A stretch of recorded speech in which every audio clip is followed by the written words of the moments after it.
Over 200 delegates, including MPs, political party representatives, as well as members of the executive, are scheduled to attend the IEC's inaugural political party funding symposium.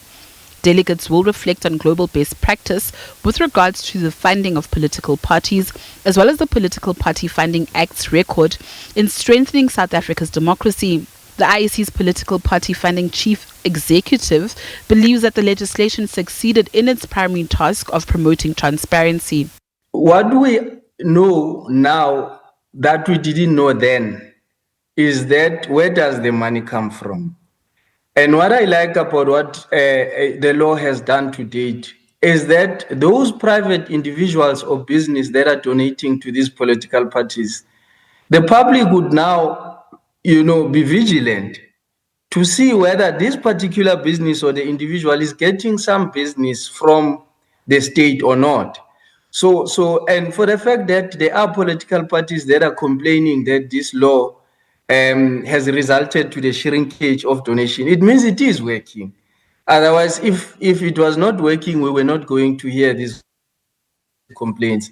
So I think somehow, the act is beginning to yield results. While there clearly has been some successes in regulating the negative influence of money on the country's politics, challenges remain. Amongst these is non-compliance with regards to providing audited financial statements reflecting donations, with parties like the ANC, ATM, AIC and COPE being sanctioned in this regard. Additionally, there are often heated accusations amongst parties of dishonesty regarding the amounts of donations declared. There have been calls by some, like the Democratic Alliance and the EFF, for the IEC to be given more powers to police political party funding. So we are strongly of the view that if not the IEC, then through other alternative platforms, there should be ways and means to ensure that everybody then makes the disclosures they are required by the Political Party Funding Act and its regulations to make. We're of the view that the IEC at this stage deals with complaints in this regard in a very much a hands-off manner.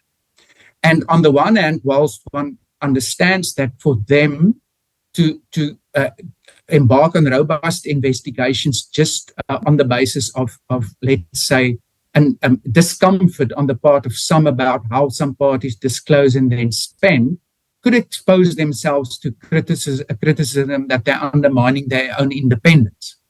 But similarly, the concern is not going away. So if it is then not the IEC who is to deal with investigations and let's say proactive investigations on the part of the on the basis of what is being disclosed and what is clearly being spent by some political parties, other ways and means should be found to ultimately ensure that everybody disclose in an honest manner. Look, I think it's important. We don't think that the IEC is currently monitoring that arena correctly. And we have seen, especially period the 2024 elections, where there were organizations like Change South Africa of Roger Jardine that got 35 million and then just didn't contest elections. So that's a form of money laundering, and we've declared that before. So a lot of more work can be done to regulate political party funding, but also to protect our democracy from the infiltration of money, because our democracy is being weakened by vested interests such as the Oppenheimers, the likes of Martin Marshall, and individuals who are funding and creating political parties for the purposes of breaking the vote and ensuring that there's no stability politically. So I think that would be good work, and the EFF will follow that closely. For its part, the MK party says there is a much deeper problem of the clandestine funding of individuals that the Act does not address. We're talking about political party funding, and we're leaving out the elephant in the room of individual funding outside of political parties, like it happened on Cyril Ramaphosa, where he was funded by big companies straight to his trust and to his organization. And then you saw that there was money that was found under mattress for the Phala. Those things, the Political Party Funding Act does not address. It doesn't talk to that.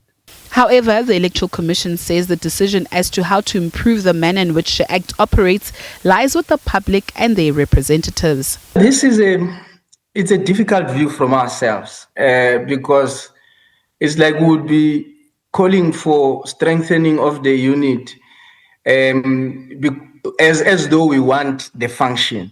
But I think the public will be the best one, to determine whether the commission must be strengthened in terms of investigating political parties that are transgressing the law.